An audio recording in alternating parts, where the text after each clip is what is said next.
Media మిత్రులందరికీ నమస్కారం. యండమూరి గారిని చాలా సంవత్సరాలైంది చూడటం ఆనందంగా ఉంది. ఎందుకంటే ఆయన నవల చిన్నప్పటి నుంచి ఇన్స్పైర్ అయ్యి ఫస్ట్ ఫిల్మ్ అదే చేయాలని 'వెన్నెల ఆడపిల్ల' నవల ఎంతమంది ఫేవరెట్స్ ఉన్నారో అందరికీ తెలుసు తెలుగు సమాజంలో. సో అది చాలా లక్కీగా ఫీల్ అవుతాను అది ఫస్ట్ ఫిల్మ్‌గా చేయటం అనేది. అది నా కోసమే తెలుగులో ఎవరు చేయలేదు అనిపించేది అప్పుడు చేసినప్పుడు.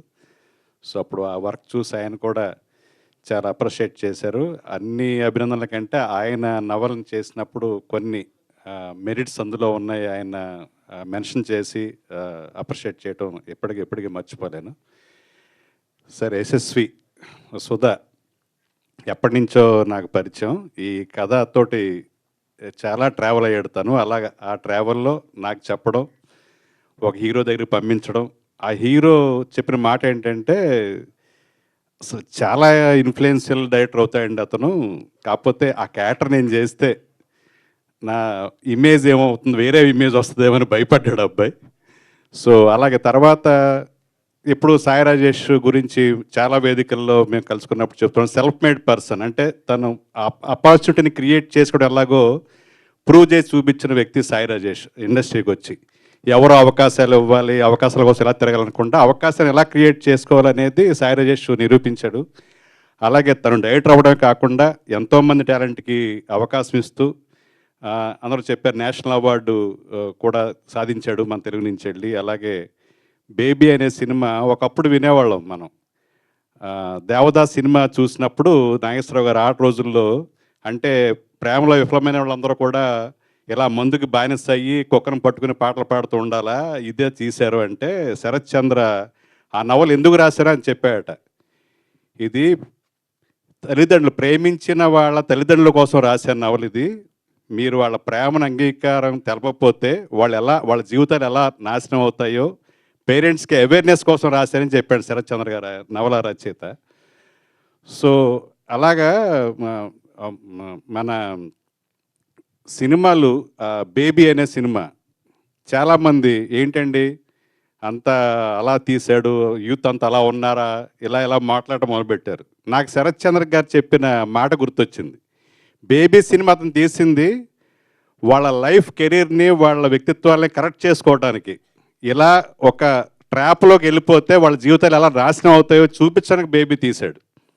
సో నేను ఆ టైంలో బేబీ థియేటర్లో చూసి మళ్ళీ మా డైరెక్టర్ అసోసియేషన్కి మళ్ళీ ప్రొజెక్షన్ వేస్తే ఈ మధ్యకాలంలో రెండోసారి చూసిన సినిమా మా సాయి రాజేష్ బేబీ సినిమానే రెండోసారి చూసిన సినిమా. అలాగే దేవరకొండ బాలగంధర తిలక్ అంటే చాలా ఇంట్రెస్ట్, చిన్నప్పటి నుంచి ఒక ఇన్స్పిరేషన్ అయిన అమృతం కురిసిన రాత్రి చాలామంది చదివి ఉంటారు. అందులో ఒక కవితలో అంటారు, ఇజంలో ఇంప్రెషన్ అయితే ఇంగ్లీష్ జ్ఞానం నశిస్తుంది, ప్రిజం లాంటి జీవితం అన్ని కోణాల్లో ప్రదర్శించాలని. అన్ని కోణాల్లో ఒక కోణం ఈ సిద్ధార్థ రాయ్. అర్జున్ రెడ్డి, యానిమల్ లాంటి సినిమాలు, అలాంటి సినిమాల కోసం ఆకలితో ఎదురు చూసే ప్రేక్షకులకి ఇప్పుడు మూడో సినిమా సిద్ధార్థ రాయ్ అవుతుంది. అలాగే ఏ సెగ్మెంట్కి ఆ సెగ్మెంట్ ఆడియన్స్ ఉంటారు, ఇష్టపడే వాళ్ళు ఉంటారు. డెఫినెట్గా తను చేసిన ఇంపాక్ట్ అంటే నేనేది ఇన్ఫ్లుయెన్షియల్ డైరెక్టర్. అలాగే సాయి రాజేష్ గారు కూడా ఈ కథ విన్నారు. అప్పుడు నేను తనే గుర్తొచ్చి తన దగ్గర కూడా మన యశస్విని పంపిస్తే తను కూడా చాలా చాలా ఇంపాక్ట్గా, చాలా ఇంటలెక్చువల్ అండి అబ్బాయి, చాలా బాగా చేశాడు. అప్పుడు ఇంకా బేబీ ఇంకా స్టార్ట్ అవ్వలేదు. ఆ టైంలో బేబీ ఇంకా స్టార్ట్ అవుతుంది. డెఫినెట్గా కొంచెం లేట్ అయ్యి ఉంటే సాయి రాజేష్ ఈ అవకాశం ఇచ్చేవాడు యశస్వికి. ఇప్పుడు కూడా సుకుమార్ గారు ఇచ్చారు, చాలా సంతోషం. నిజంగా సాయి రాజేష్ గారు ఫస్ట్ చెప్పారు చాలా ఇంటలెక్చువల్గా ఉంది తన స్క్రిప్టు, చాలా మంచి డైరెక్టర్ అవుతారని. మరి రెండో అప్రిషియేషను సినిమా స్టార్ట్ కాకముందే తన అభినందనలు అందుకున్నాడు. అలాగే సినిమా రిలీజ్ కాకముందే ఒక సినిమా అది సుకుమార్ గారు లాంటి డైరెక్టర్ ఫస్ట్ హాఫ్ చూసే అవకాశం ఉండడం నిజంగా అభినందించే విషయం. టాలెంట్ని ఈజీగా గుర్తిస్తారు ఇండస్ట్రీ, ఎవరో డిసప్పాయింట్ అవ్వకూడదు. మా సాయి రాజేష్ లాగా, యశస్వి లాగా సెల్ఫ్ మేడ్గా వాళ్ళ అవకాశాలను క్రియేట్ చేసుకోవడం అనేది అందరికి ఇన్స్పిరేషన్. సో నేను దీపక్తో, తన్వితో కలిసి సరదాగా 2 సీన్స్ ఉంటే తను సుధా అడిగితే చేశాను ఇందులో.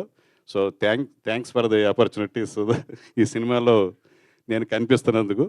అలాగే ఎంటైర్ టీమ్, శ్యామ్ కే నాయుడు గారు, అలాగే రద్దన్ అందరూ కూడా బ్యూటిఫుల్ టెక్నీషియన్స్ అందరూ చాలా సపోర్టింగ్ టెక్నీషియన్ తనకి. సో ట్రైలర్లో ఉన్న క్వాలిటీనే నేను డబ్బింగ్ చెప్పినప్పుడు చూశాను.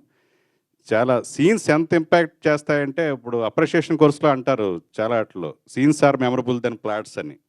ఎవరైనా సరే ఆడియన్స్ బయటకు వచ్చాక చెప్పుకునేది ఆ సీన్ బాగుంది, ఈ సీన్ బాగుంది, ఆ యాక్టర్ బాగా చేశాడు, ఈ యాక్టర్ బాగా, ఇవే డెఫినెట్గా ఆడియన్స్కి ఎక్కువ కథల గురించి కంటే కథల్లో ఉండే హైలైట్స్, మెరిట్స్ వాటి గురించి ఎక్కువ డిస్కస్ చేసుకుంటారు. అవన్నీ కూడా ఈ సినిమా చూశాక అలాంటి డిస్కషన్లే ఆడియన్స్లో వస్తాయి. సో అడ్వాన్స్గా wish you all the success entire టీమ్కి. Thank you. Thank you, sir. Thank you so much for your wishes.